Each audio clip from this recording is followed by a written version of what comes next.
Hi everyone, welcome back to another video from Gameplay Classic. In this video, I'm going to show you how to enable notification in Pokémon Go application. To enable notification setting in Pokémon Go, first of all, launch open the Pokémon Go application on your mobile device and log in. Once you are done, go ahead and tap on the Pokéball icon at the bottom of the screen to open up the main menu.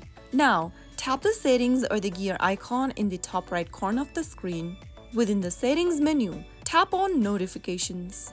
If you have turned off your notification setting in Pokémon Go, you will be able to see this kind of an interface where it says turn on notifications at the top. Seeing turn on notifications mean you have turned off the notification for the application. If you want to turn on or enable notification settings, simply tap on turn on notifications.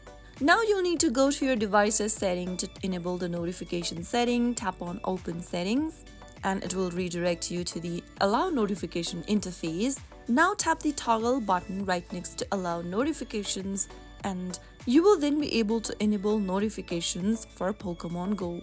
If you ever want to disable the notification setting, then all you need to do is to go to your device's settings menu and then scroll down to notifications and tap on it. Now from the list of applications available on the display, look for Pokémon Go and tap on it.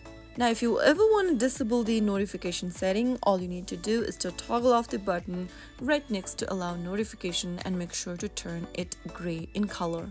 Now after you do that, you should stop receiving notifications for in-game events, nearby Pokemon, egg hatching, and much more. That is how you easily enable or disable notification setting in Pokemon Go. I hope you found the video to be helpful.